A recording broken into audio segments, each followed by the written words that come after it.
We're live and direct. I'm drinking out of my Paris La Marzocco Oh, yes. 2024. And I didn't realize that I'm like an Olympic merch stand until it started to accumulate. And I was like, ooh, Paris. Yes. I got like 4 items, and here we are. They sent me some of those as well. Is it that brand, that coffee brand?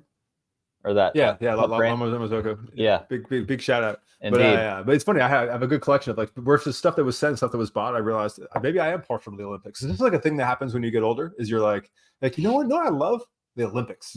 Yeah, I love, I gotta tune in, I love all the special interest stories, yeah, sound like our parents or something at some point. That's fair enough. All right, so look, you've been on a content tear.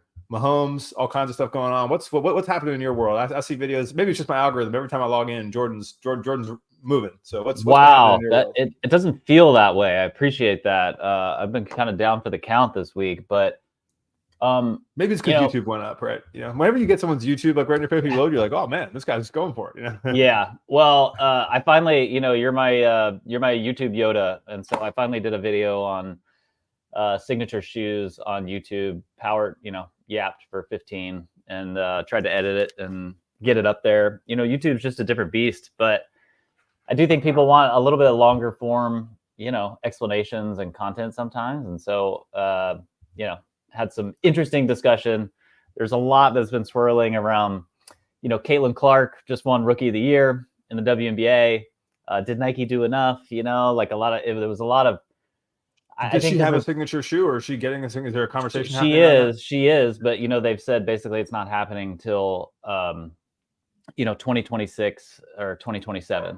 And there's a guy named Ethan Strauss who wrote this critical piece about it, and he brings up some fair points, which is like, hey, when LeBron James came out of high school and played his first game with Cleveland Cavaliers, they had a freaking signature shoe ready for him.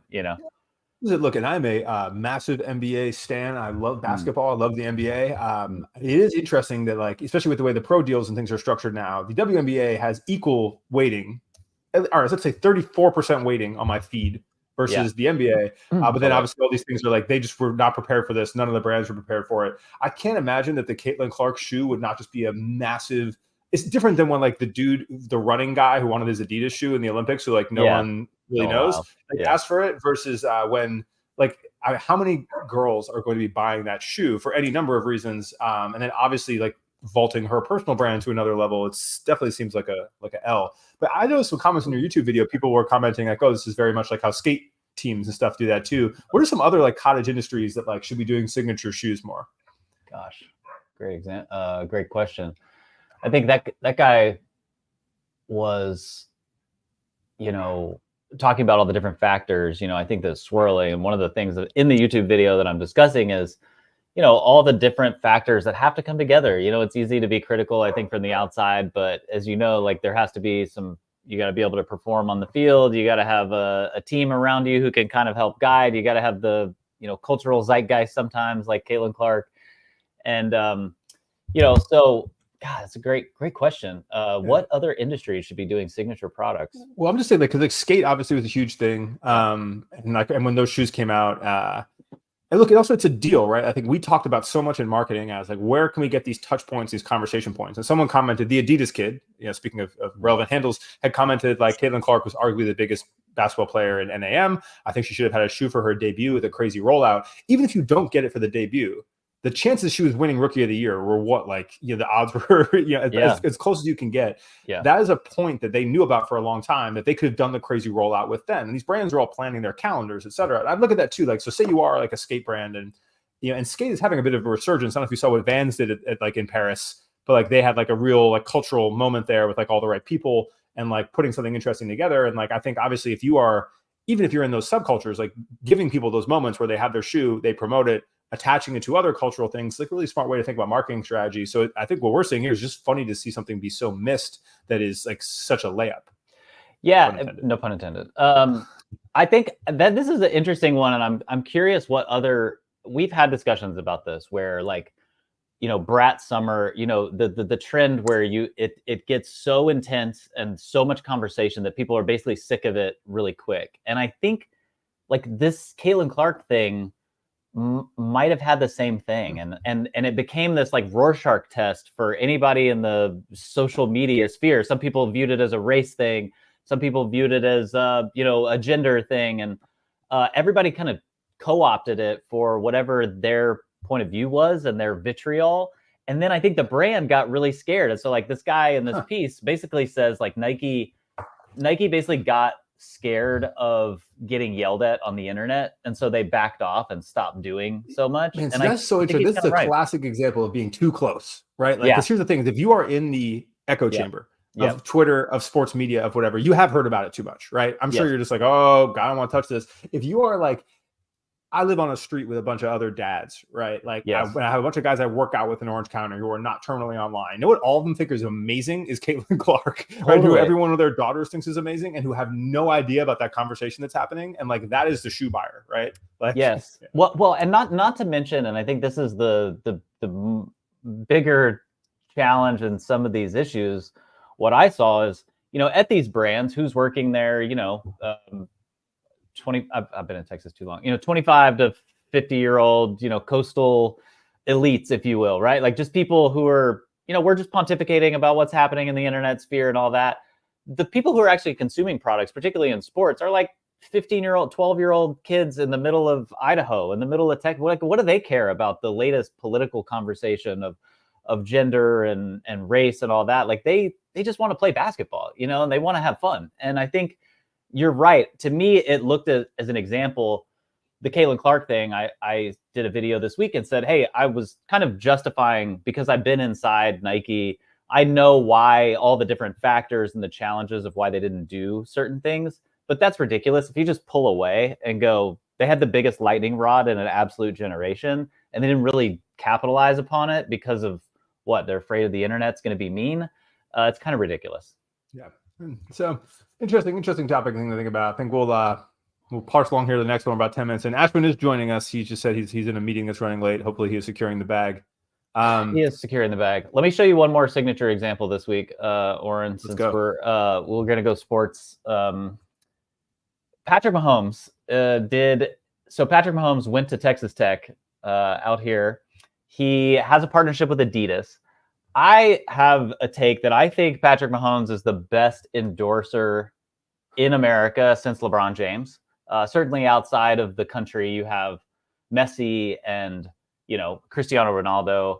But this dude continues to show up. So now he's got his own logo on these uniforms. And they're getting their own Texas Tech uniform, and it's Patrick Mahomes branded.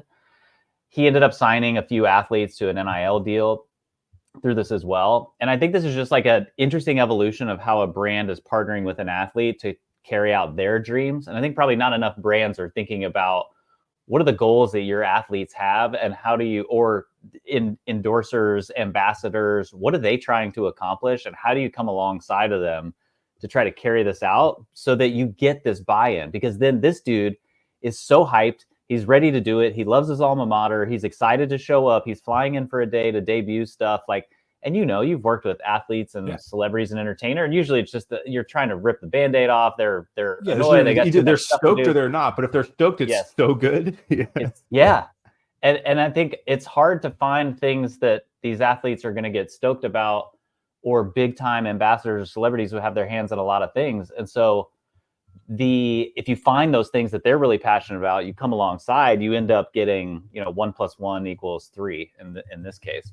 And so actually, this picture brings up a couple of topics. I'm glad you touched on this. And actually, I'm glad too. Patrick Bark in the comments said, chef culinary art signature for dishwasher, head chef, at home cook, addressable market for everyone. All right, it's I think we should actually talk about this sponsored thing in the wider market, because look, that's Gordon Ramsay for Hexclad, right? You want to buy the Gordon Ramsay endorsed thing, you get your Hexclad. There's obviously mixed opinions about that online, but I actually do think that there is this opportunity inside everything. Any niche, right? And whether that's home goods, if Le Creuset announced their chef pro team, that would be a major moment. And then all of them have their videos about what they cook with. They have their signature line. They have their blank saute pan, the whatever Japanese steel forged knife, whatever. But I think that's a very interesting potential marketing strategy for a lot of these brands. I think a lot more people could be thinking about. And then, but it really comes down to your point, tying it back here, is how stoked are they about it? Like, what does that campaign look like? I think we're in some of those positions sometimes. Like, I'm always like, I want to have these big long-term relationships with brands for like influencer stuff. But then when I get ready to have a conversation, they're like, what do you want to do? And I'm like, that's actually a great question. I'm not sure what riles you up or sparks you up or doesn't. And so I think it's part of the brand's mission, especially brands who have had a lot of that sponsor, to give those options to people to come up and be like, hey, we want to make sure you're excited. Here's what other people have done. Like, take your time to think through it, work through that and figure it out. But I like the cookware example. What are some other industries that could really use pro teams or influencer squads or signature editions? We go to the car, like if it goes to some Valuable Studios stuff, like you had like Ken Block, Mustangs. I think it's probably too high of a price point, but that was something interesting where you got these like race car drivers and had influence. I don't know what the takedown is there. Yeah, well, and we still have it in that culture. I'd say, thinking of how massive that NASCAR subculture was for so long. And obviously, it still is in its own way, but like the crossover way of like some of these guys through the youth and the Dale era and whatnot. But I think there's definitely a car point. Look, why wouldn't? I guess there's obviously a safety component, but like, we did like the Subaru WRX line doesn't want to have like two sponsored guys. And that'd be hilarious. Pacific Northwest gang, just revving. Yeah. Ashwin, welcome to the program. Subi gang, throw it up.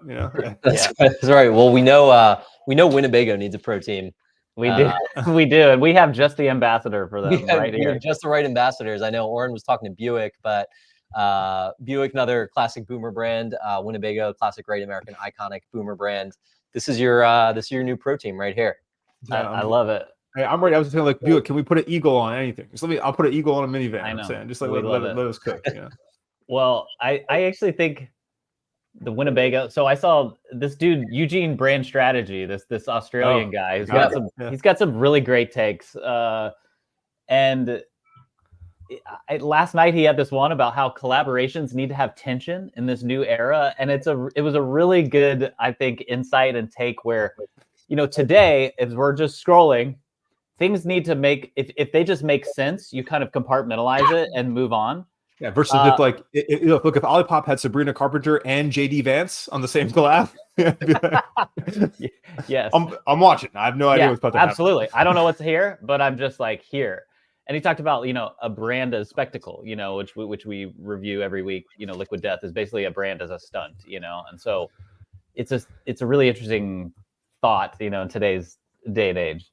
That's what, but I mean, they're right though, because look, what are the appearances that get like Kamala on Call Her Daddy, on like things that pop out, like even when Trump was doing the golf, things that they're not unexpected, but they're odd. You're like, there's something complicated here. There's something unexpected. I like that. I think, but brands are going to take this the wrong way. Like, here's the problem: is we're going to see more like, Croc times Flamin' Hot Cheetos, presented by Chase Bank. Presented by Chase Bank. Third spaces provided to you by Big Brother. The Capital One Cafe. That's it. That's it. Ashwin, if you were to pick one Capital One collaborator, who would it be? The Fed. The capital. We're going to Washington D.C. with the Capital One and the Capitol Police. That's actually a hot collab. That's a big collab. We've got Argentina in the building. We also have Portugal, John Weaver, and AG here says, why don't more brands sponsor newscasters? They're always on TV. What about ALD or Kit? So, I think they do it. There is this concept. I don't know, they do get wardrobe, so they have wardrobe budgets and they have wardrobe provided. But I don't know where that sponsor is from. I don't know if that's just like Suit Supply pulling up at the rack. But a lot of those casters do have like a separate wardrobe budget. I am curious how that works. Yeah, well, they at the end you'll always see it, like whether it's Sports Center or whatever, wardrobe provided by X. And the brand brothers here are available for those wardrobes as well. Wardrobes provided by Valuable Studios, I think. Yeah, exactly. Yeah, we'll wait to see Ashwin in the full distressed garb. Yeah. Okay, Ashwin, I want to kick it to you. We've got a interesting controversy that a brand, Vital Farms, is responding. Coincidentally, I've been going through a crazy food examination, and I'm, so this was right on the nose for me this week as I'm trying to figure out what's going on. Are you on a 24-hour fast? Oh, bro, I'm on a 2-week search for figuring out what is causing my skin to to break out in a rash. But all right. So real question: did you Yeah. get the vaccine? I'm joking. let's go in. So yeah, here we go. let's talk about Vital Farms. So Vital Yeah. Farms, they sell eggs. They have very cute packaging. It's like $10 for eggs. We are a Vital Farms household over here. Not sure why, but started buying them as the packaging. Not So- sponsored. Not sponsored by Vital Farms. So Vital Farms, there's a couple of videos that came out on TikTok of people just kind of saying like, hey, Vital Farms like had this lawsuit against them. They're greenwashing. They're they raise their hens unethically. Yeah, let's see. Oh, there we go. There you are. There you are. That's some SEO work right there. We love that. So a couple of these videos like start going viral, like a couple million views each, and then people start talking about it, and then it leads to this broader narrative. Okay, so there's one, yeah, from Earth Mama, and then this guy, this guy was That like guy. this fascinating video because he's just like, hey, there's this like Vital Farms lawsuit, blah blah blah blah blah, and he's kind of like reporting this news. And what's Warren, do we interesting- think he got the vaccine? Yeah. All right. We Well, gotta move on. what is interesting about these guys is like all of the content that's being made now is actually about a lawsuit that was from 2021 that was then dismissed in 2023. And even though these creators kind of like call it out in their videos, they're like, hey, just FYI, this is like an old lawsuit and it was dismissed. People aren't like, it's the internet, right? People aren't reading into like that nuance and the detail. No one's going to source of the lawsuit and like what actually happened and why was it dismissed and what does that mean? Everyone's like, oh yeah, like fuck Vital Farms, like they show off the hens, but like no, they're just like just as bad as like all big ag, and they're lying to you, they're greenwashing, blah blah blah blah blah. So what I thought was good is like there was only a handful of these videos, but like one or two news outlets, like food news outlets, like covered it. And Vital Farm just kind of like got ahead of it. And they're just like, they make this great video. They're like, hey, a bunch of people are like claiming this stuff. Did we have a lawsuit? Yes, here's the lawsuit. Here's what the actual issue was. Here's like why it got resolved or like why it was dismissed. To like our hens, no, they're raised in like good conditions. Look, here's videos from like our hens and our farmers and all of this stuff. It's like super plain. Ignore the guy with the Chick-fil-A axe, like 2 blocks down. And then Branded axe. you see it in their comments. People are like, this is great. This is how like a brand should respond. And it was like quick, it was effective, it was very simple and plain spoken. Again, they brought receipts for it. So this is amazing. I mean, I'm just like actually so curious. This to me is like a modern day. I don't actually know the size of Vital Farms. I do know they're ubiquitous down here. I mean, I see them. I think we get them. I think like decently big, yeah. Yeah. No, they're. It's one of those where like, oh, you have a small farm in Austin, Texas. Like I've seen that shit everywhere from New York to Texas to California, totally. to the Pacific Northwest. Like, yeah. This is a front. Yo, maybe we should dive deeper on that in here too. Like, there's no way they're moving that many eggs out of Austin. Well, not off of that little I think they partner with farms like across the country. Okay. Yeah, got it. Well, so I mean, this to me though is like a modern day press release response, and I think you called this out, Ashwin, like the juxtaposition of this to think about your normal corporate speak BS that's just like, some statement on the PR wire on the page, and like, how bad they are, oh, we take these complaints very seriously and we're working proactively with our key farms to make sure that nothing happened. It's like, this is a visual response, a native, they're actually going to the place where the virality exists. Exactly. And sort of taking the battleground, if you will, to the place where they are, whereas the old model is like, write it on a freaking typewriter and send a fax out to like magazines to literally publish it. So put it on Newswire, get a few blogs to just yes. republish your statement, and it's like, okay, completely devoid of human emotion. You're Yes. reading text on a page, so quite literally no human is involved in this thing, and it gets so sanitized by 15 different people where, listen, I'm sure the Vital Farms message that came out was reviewed by the CMO, was reviewed by multiple people on the team, but like it was still delivered by one person. And you have these visuals happening in the background where it's like, I just hear the intonation, I hear the reflection, and it's like, hey, we're doing it, we're kind of like controlling that narrative, like we're putting it out through our channel and like our audience is responding to it, and it's not like CNN publishing like Vital Farms, which is at the middle of a lawsuit, has like now responded to claims that they're greenwashing. Well, and it's pretty incredible how they're like, hey, you can get more links, you get more info, or like shoot us DMs, and we're like down to answer, which is just crazy. I mean, it's very cool. And TikTok DMs, or I guess it's Instagram. Like TikTok DMs are a war zone. I don't know if you want to put that out there, brothers. But well, that's Instagram. This was on Instagram. I'm sure on TikTok they didn't say it. My God, that's a whole different ball game. How's that egg content looking? They hidden? You got any virals? Let's see.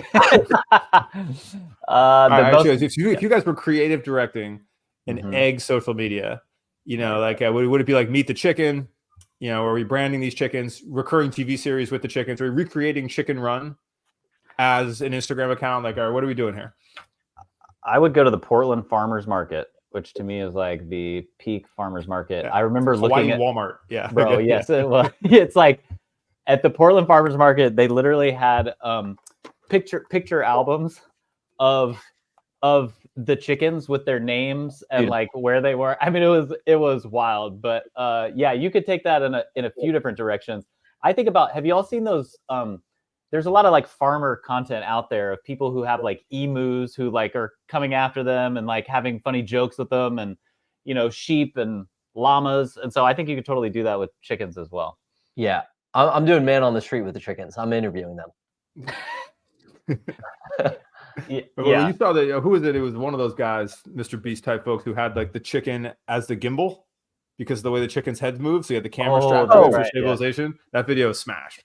Do you remember this like Mercedes-Benz ad of the chicken? Yeah. Where hold on, let me find this thing. Yeah, I got it. Hold on. Here you go. 2, 1. There we go. Mercedes-Benz chicken. You don't hear this? Yeah. Boy, you turn me inside out and round and round. I said upside down, you're turning me. You're giving it up instinctively. Round and round. It's pretty great. Yeah, it's like you get the concept, and it's whatever. Yeah, but when does the CL series come in? Yeah, I know. We're not. I saw this first, and I was like, "There's no way this is real." Thank you, bud. Nah, that's some German shit, bro. Straight up. I guess Germans so. love chickens, bro. We don't get a single shot of like a S-Class or anything. I didn't realize how much Germans love chicken and how much farm life is prevalent there until we hired. When I was at Gel Blaster, we had like creators in different countries, and we got the German creator, and it was all like he would open the bag with like the Gel Blaster, and there'd be like a chicken in there, and I'd be like, I don't like what is going on, and like literally this was like the videos, but there's just like a massive chicken culture there, so this explains why Mercedes-Benz team leaned in. Wow. Yeah. Okay. Well, that's great. Yeah, that's a learn great something insight. every day. Yeah. Anyone else got any other geographical fun facts we want to lean into over here? I was gonna bring up our agenda from our group text. So we've covered Vital Farms, Better Brand of debacle. What do we think, Ashwin? Do you want to talk Better Brand or? Yeah, we could talk Better Brand as like a tie-in to Vital Farms. So Better Brand, if you want to, let me see, pull up. So Better Brand is a gluten-free bagel, for lack of a better term. It's a gluten-free bagel. It's a gluten-free bagel, gluten-free bun. They make maybe a couple of other products. They had like raised bunch of money last year, like $200 million valuation. Ludicrous valuation. They're like, oh, we're innovating on food and all this stuff, so that gets people excited, I guess, gets investors excited. It was interesting. I saw some posts from them earlier this year on Reddit of people like buying their buns, and the buns looked like atrocious relative to the graphic on the page, which I'm sure it's like an operational nightmare to like sell these buns and gluten-free buns and bagels in the refrigerated section. But anyway, there was like, there we go. Some questions about like the product quality. Yeah. And then this past weekend or last weekend, people were like, someone made this TikTok and she was like, I'm getting scammed by Better Brand. Like I ordered product and now their site is down. And does anyone know? And then people in the comments are like, hey, yeah, I ordered product. I haven't heard anything from them. They say it's shipping, but like their site is not live. And then you basically don't hear anything from the company for like 4 days, and the site just like continues to be down. And then finally, like the site goes back online. The company says nothing on their Instagram account. They are They just put out like another post that's like, hey, our new sesame seed bun. And everyone in the comments is like, dude, where the fuck have you guys been for the past 5 days? Where's my order also? And they send out a series of emails. They send out an email where they're like, hey, we had a hostile takeover. Then they're like, we were expanding facilities. And then like, hey, the CEO was like, I was offline for 5 days. Like, it's so funny how much controversy there's been. Like, there's actually nothing going on. So the conflicting stories coming from the company, the CEO, everything. And then most recently, they like put out a post, which is again, just like the sanitized static post on their Instagram where they're like, hey, the issue is actually our 3PL was stealing from us as well as some of our employees. And like the employees turned off the website. And I'm like, that to me is actually like bullshit. And what I think it is because like a person DM'd me and was like, hey, I did work for this company for like a year and it was like atrocious. And I was like, tell me more. And they're like, did all these things, but like basically like I never got paid and I had to like beg for like getting payment. So I'm like, okay, that plus this is like the 3PL probably wasn't getting paid. The employees probably weren't getting paid. So the employees are probably, whoever was like, yeah, I'm fucking turning off the site. Fuck you guys. But it seems like something like super sketchy is going on here. The investors haven't really like heard. I don't know. So this is exactly like what not to do. So a couple quick notes on this. First, this is why we don't trust this chemical ass. First, shout out Nate Rosen, our guy. Just subscribe to Express Checkout. But then second, they do not buy these like these fake ass foods. People try to remake like a bun to whatever to be healthier with all these chemicals is being done by people like this, right? Who like raise venture capital, who don't know what they're doing, who are scammy. What do you think they're going to put in your products? And so that's why I just want to encourage everyone to focus on a natural, more holistic lifestyle with things that come from the earth. That's point one. And then point two, like what are we from a like a communication standpoint, like as a company, like I guess how would you have handled this better? Like if you're a scammer, like what do you even do here? No, you do exactly what they did, which is change your story 4 times. Like it's possible that like there actually is no, like they are in like such a crisis and like just a lies and like funding is falling apart, dollars are falling apart, and they're like just trying to present that like things are okay. Yeah, I don't know. It like very much might be the case that like. Well, this is what big valuations also kill you. So I worked for a company. I was employee 1. There's 3 founders, and then I was the first hire at a company in Austin that raised 6.5 million seed, which is a huge fucking amount of money, especially back then. Now seeds are much higher. Mm-hmm. But you know, at like a super significant valuation, evaluated the company before it had any customers or anything at, you know, like in the whatever it was, like I think it was 20%, so it was like a 30-something million valuation. This company, they raised only like 6 or 10 million, I think, at a 170, 200 million valuation for food. For like how much money how much consumables you have to be moving to be worth $170 million, like, and with your concept. But what that does is it puts you in 2 hard scenarios. One, it makes it super hard to raise more money because you have to convince people that there's been some multiple jump on there, and your existing shareholders have to be happy with how much they're getting diluted, how that's going to work when they actually do that. And then you also get these founders who are like, oh, I have a $200 million company, and so like I can feel like this or that, but then their bank account doesn't reflect that, because I guarantee you, if they raise $10 million, R&Ding those terrible ass buns to look better is going to cost millions and millions and millions of dollars. And so all of a sudden you like have these expectations, these people you're going to pay, and you think you can be doing it, but you don't actually have the resources to do it, and you can't raise more collateral, and you end up trapped in this little bubble there. And dude, yeah, that is absolutely insane. Also going to like just throwing third-party wholesalers under the bus, like putting their emails out there, like you're adding more, you're stoking the fire even more, and it's not even addressing sort of the original issue, which are people like, this is crappy bread. Well, my bread doesn't look like, you know, the other one. Like I just have to imagine that like okay, let's give them the benefit of doubt. Like your 3PL, like if you take what they said as true, your 3PL. Mm-hmm. Which tell people what that means. So your third-party logistics provider, like someone who does all of the fulfillment of your product, who ships all of your product. Okay, they're not. It's very rare that they're just doing it for you, unless you're at like massive scale, right? Your 3PL is a service provider that has a huge warehouse that is shipping out product for like 50, 100, 200 different brands.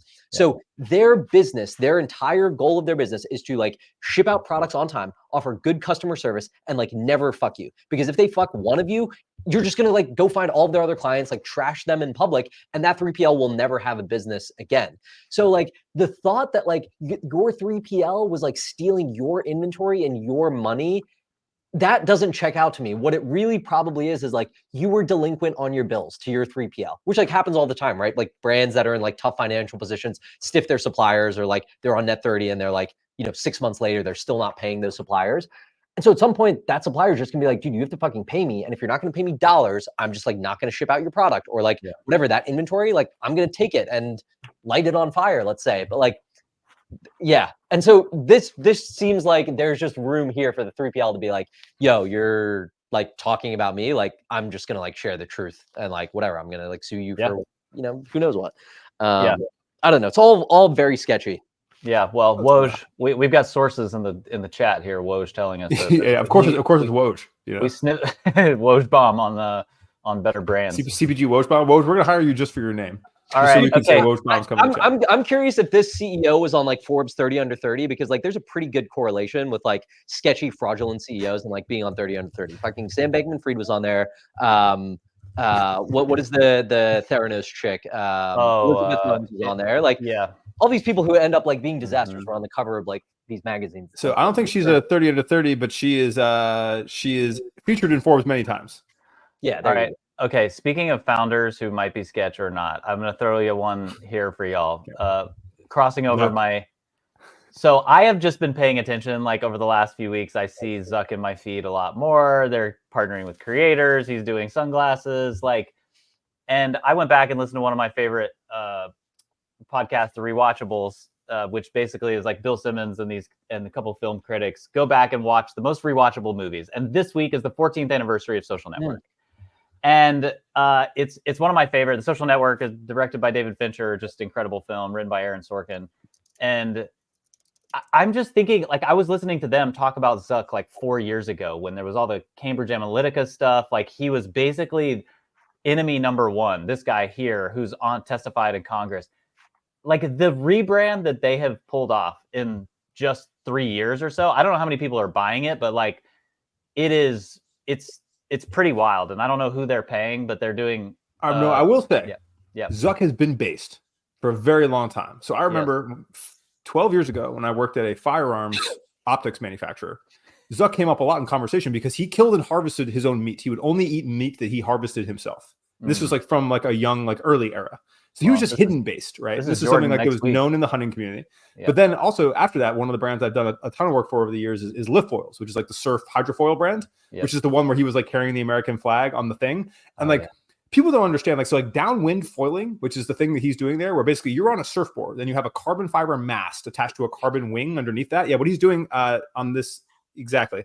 He's not on an electric board there. He has been on electric boards before. That's a literal board. You have to basically ride crest to crest and not fall down like the coast of Hawaii without, like, that board isn't touching the water. You're basically on like a plane underneath it. Like, hydrofoiling is like one of the hardest things to master. And then downwind hydrofoiling is then one of the hardest things to master of foiling. It basically takes you into this like top % of water sports that like only like a truly like someone who's in complete command and control of like their body and mind can like execute. And so I would just say that like even prior to our current renaissance, like he's always been incredibly based. It just never made it out to like the front end. It was always presented wrong. And to your point, someone has wrapped this up very nicely and executed it. But like at the core, we have a guy who just like, in his free time was into some truly great shit.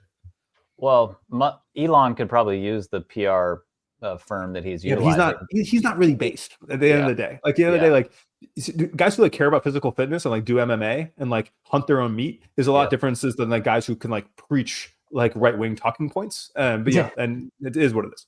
Well, and it's just fascinating to see where he came from, like the Social Network, which is, fiction. But if you go back to this like nerdy kid in flip-flops in a Harvard dorm room drinking Fanta and beer, coding all night, like the glow up is really fascinating. Yeah, I mean, even if you see, this is like classic, tech billionaire glow up. If you see the Elon Musk glow up from PayPal, he looked like he was dying in like 55, to then like him getting a hair transplant and super jacked. So he is a classic example of that. Jeff Bezos, classic example of that. Like from Telegram, possibly the best one. Yeah, bald guy who just like got super fucking jacked. Like right there, like all of these guys are like, all right, no, like I built like the world's like biggest and greatest companies, like I have dollars to spend and I'm gonna look absolutely phenomenal, like the back half of my life. So yeah, unsurprising, but I think there's like just a ton of stuff that Zuck is doing that's kind of like humanizing him just like on all fronts. I mean, even with like how they're approaching creators and stuff, like talked about it before. He's done like interviews with Kane, who's like, Yeah. Kane's like a great creator, makes like very good content, but he's like not going to like traditional like PR and is like doing 60 minutes, you know, he's just like, yo, we have this creator on the internet. I'm going to allow him to interview me, like the world's like biggest CEO. He's going to make some content around this.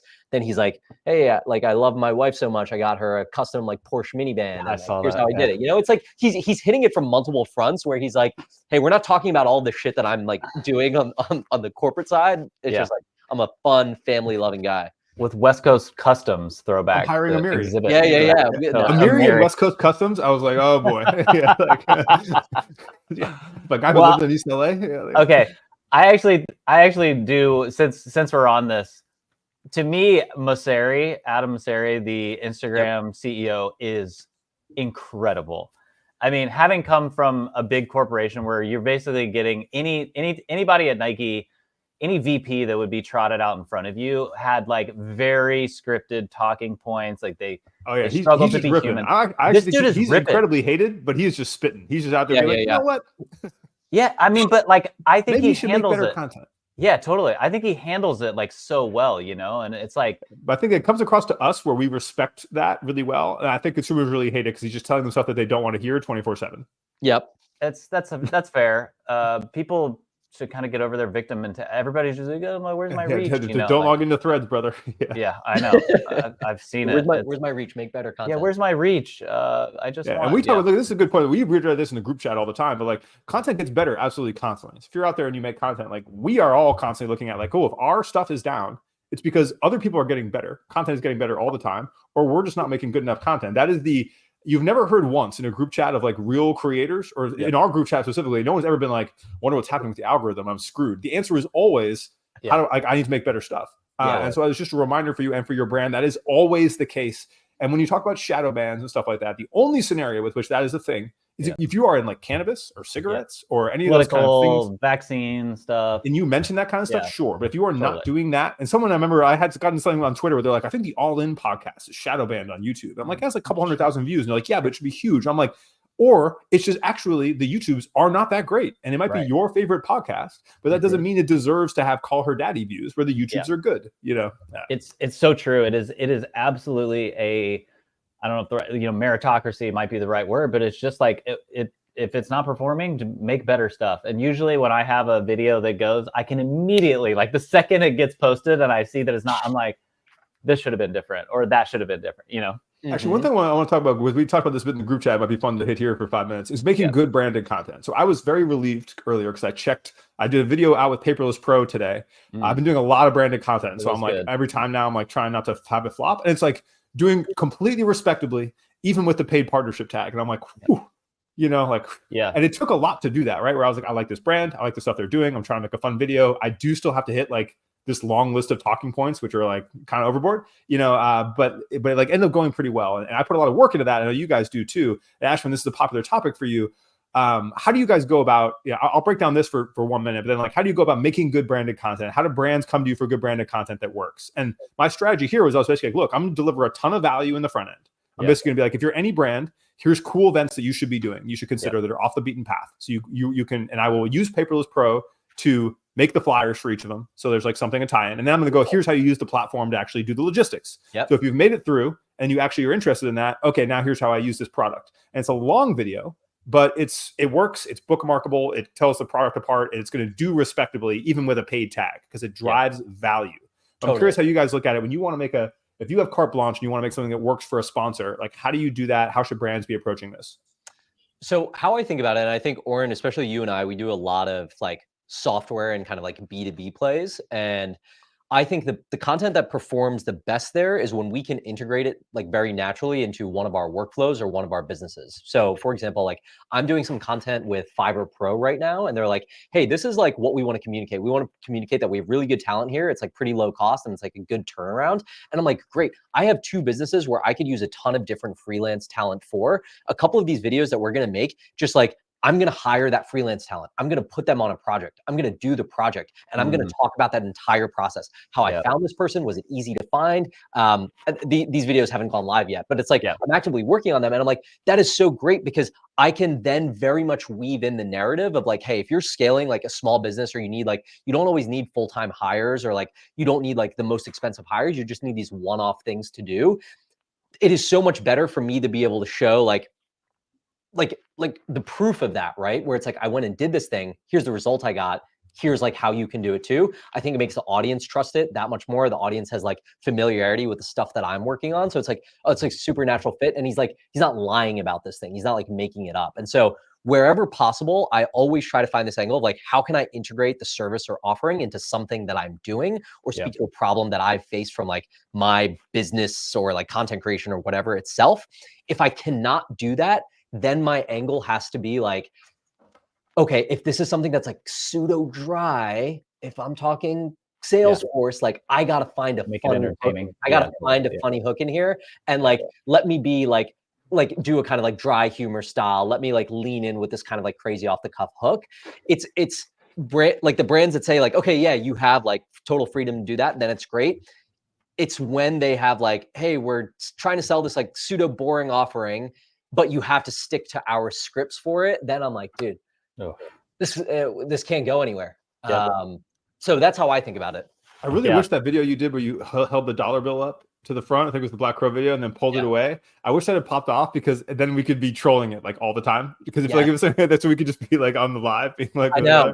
I think there's this element of that one too, where it's like, and I'm curious your take on this, right? Where it's like my format has like so natively and historically been like green screen, where I like open up that way, where this one was like such a departure from that in like style. Yeah, I don't think that's a good thing. I think you have to just have it be the same format. Yeah, you know? I think it's like I shifted too many variables at once, where people are like, oh, we actually don't know that like side of you, and like the whole like algo is, I don't want to blame the algo. Well, on TikTok especially, the algo is built for that, right? It's built it's like, hey, someone recognizes something. Format, that's like his style, and like he did like such a deep departure from that like, I don't know.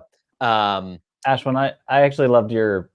We need a well lit DSLR, Ashwin. This is a great look for you. Yeah. You even sound more eloquent. You know? I know. Like, this was well produced, well done. Yeah. So that's actually my buddy Sagar, who's at Platform that we've talked about. Oh yeah, great. So like this is cool styles, and I think like, you know, I do a bunch of these podcasts. I think they had like a phenomenal setup for it.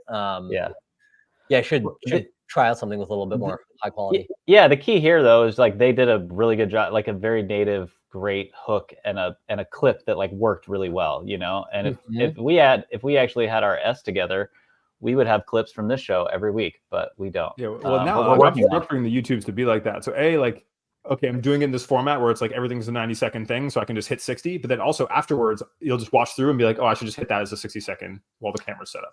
Yeah. So I think this is an important point that I want to touch on a little bit, because when brands especially think about like shooting like longer form content, there's always this question of like, okay, what are the cut downs, and like how does this live on social? And like we've talked about this before, where it's like brand will shoot this like 3-minute campaign, 3-minute video, spend tons of money on it. It's like, where does it live? Like, where does it live? Like on the internet, if you're not running like TV on it, like you put it on YouTube, but it's not going to get that much traction. Like, where does this thing distributed?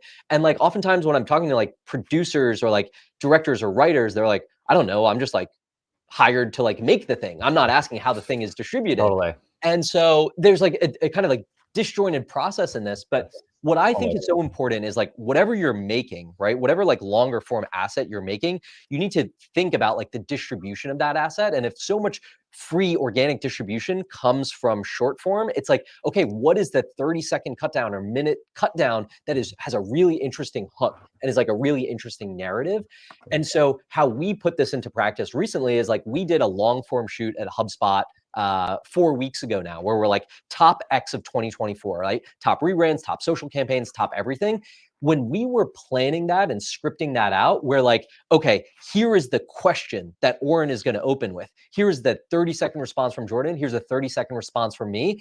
And when we do these lives here, there's a lot of like banter and like we continue to build on top of each other. But all of us in the back of our minds, we're like, yo, this clip has to be a minute long because this has to work on social. And so we reverse engineered the entire long form podcast in terms of like, what are 20 clips we're going to be able to take out of this thing? And so I think that's just an applicable idea to like brands as they like make long content. A little sneak peek for everybody.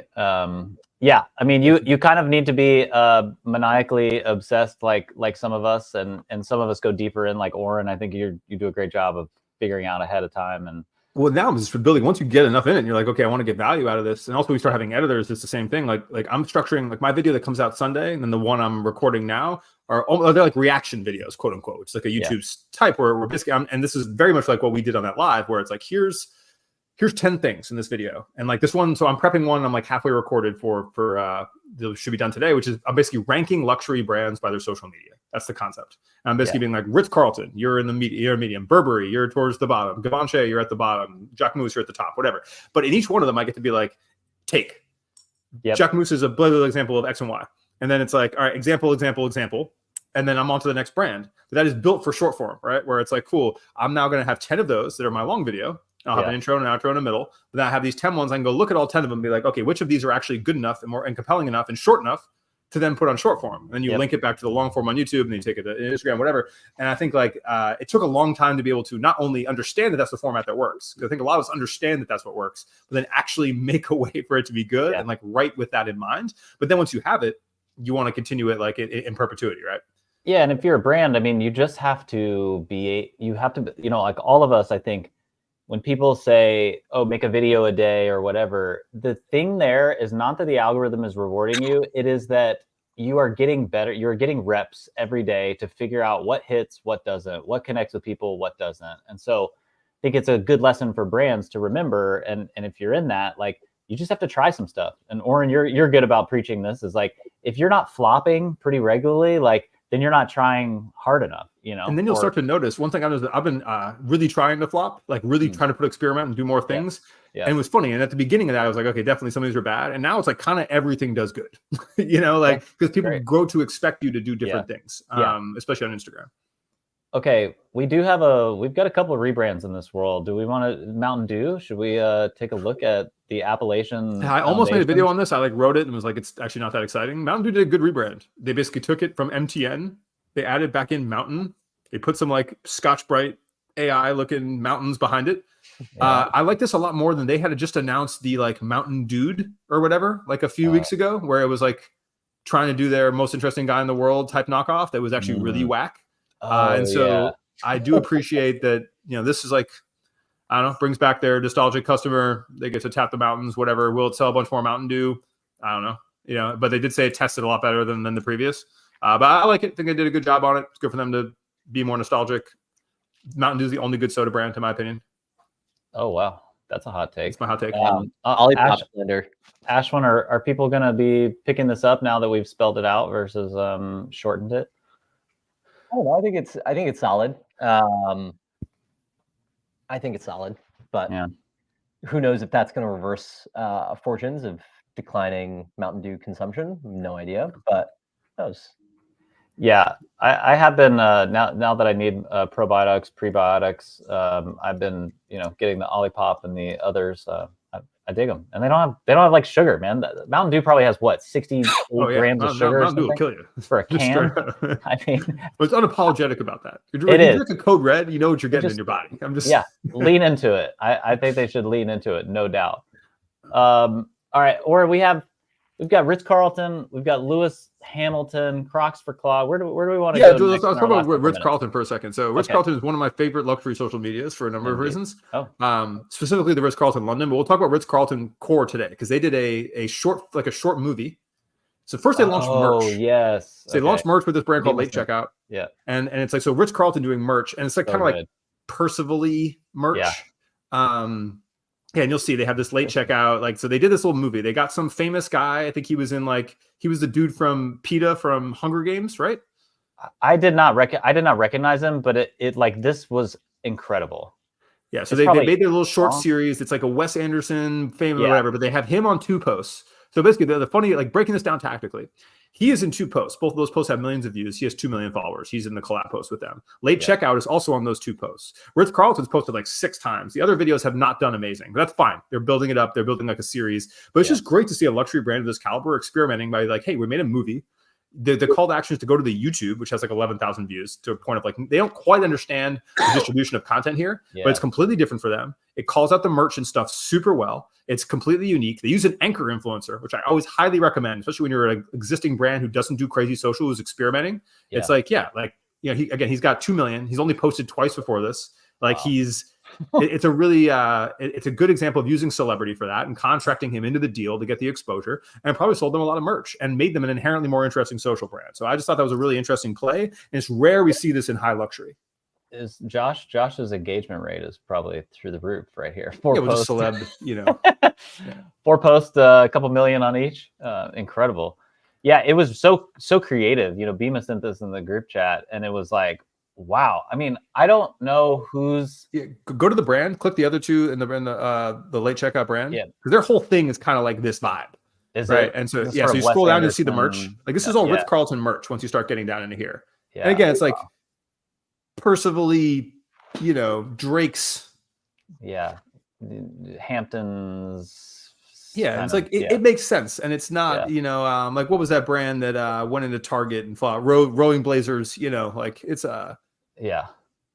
So like an interesting vibe. It's a super win for them to get Ritz-Carlton, right? I think it makes Ritz-Carlton interesting to a more this younger, kind of moneyed millennial audience, and they made really interesting content, which is what you need to do to promote something like this. That's kind of fire right there. I'm a sucker for the Gothic font, but this will definitely tap you into a younger audience here. I mean, shout out to Ritz-Carlton.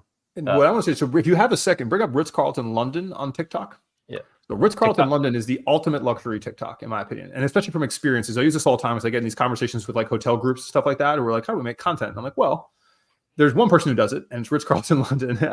And so they do 2 things. Like one, they have like, you can go like their tea master will go break down the teas, like of the Ritz-Carlton, right?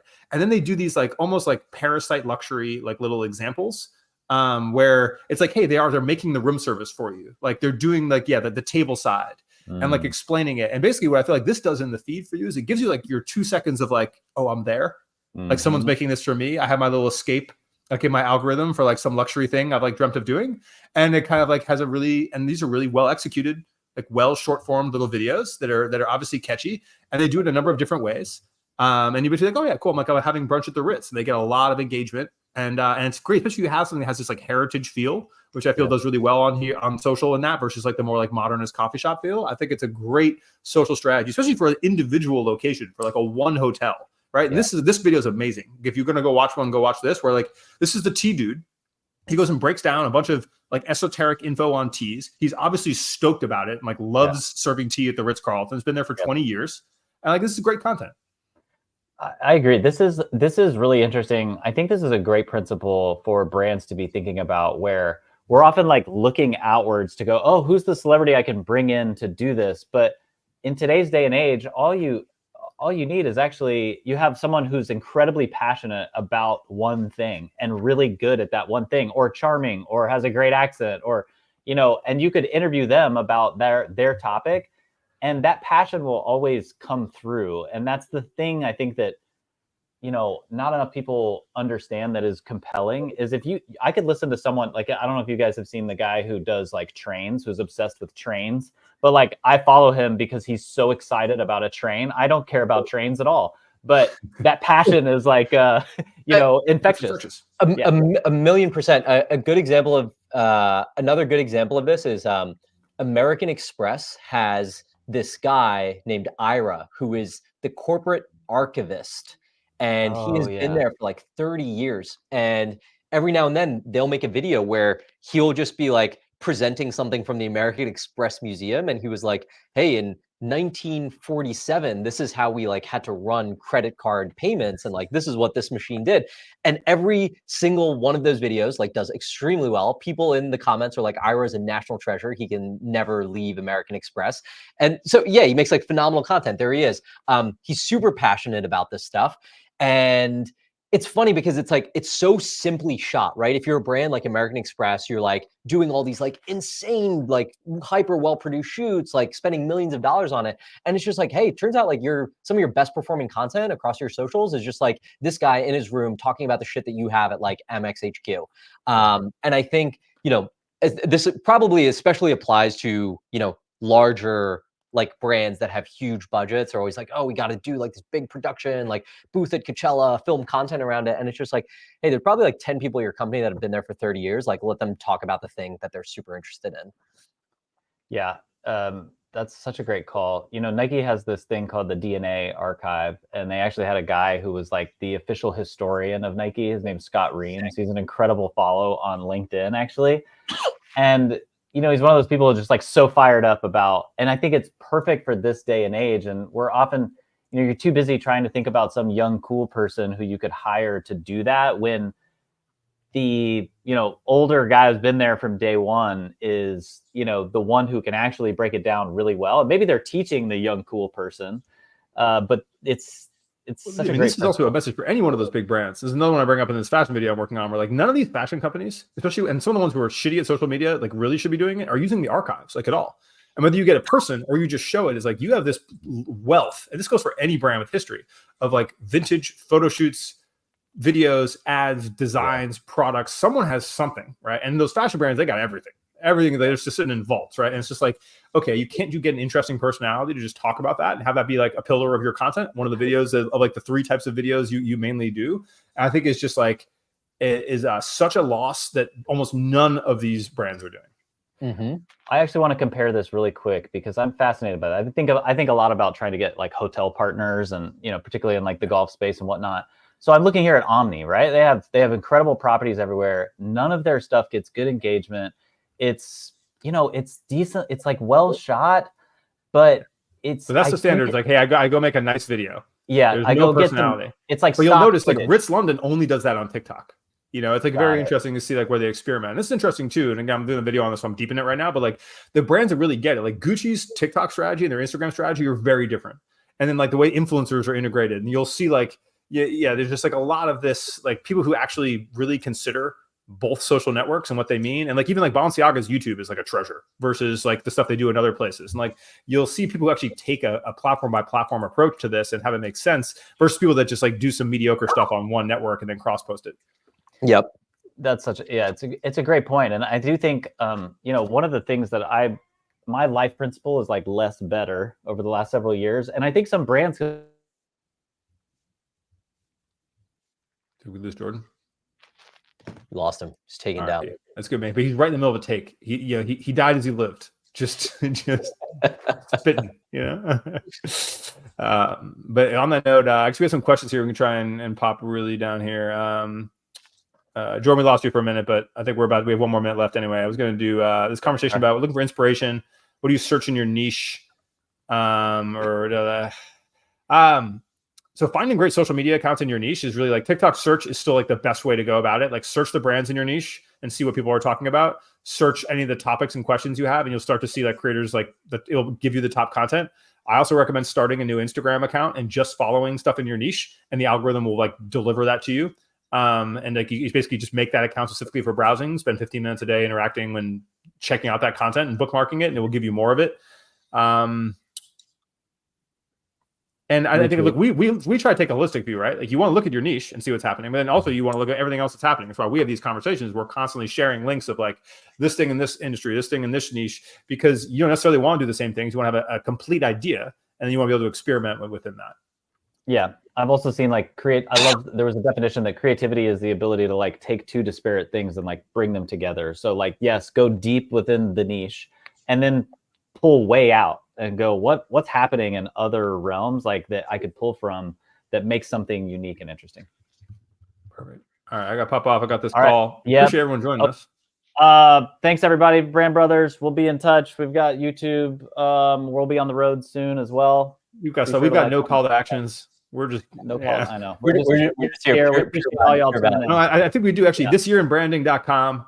Go sign up for when we drop the full release. It's already recorded. Indeed. More to come from the Brand Brothers. All right, y'all. Appreciate y'all. Have a good See you one. guys.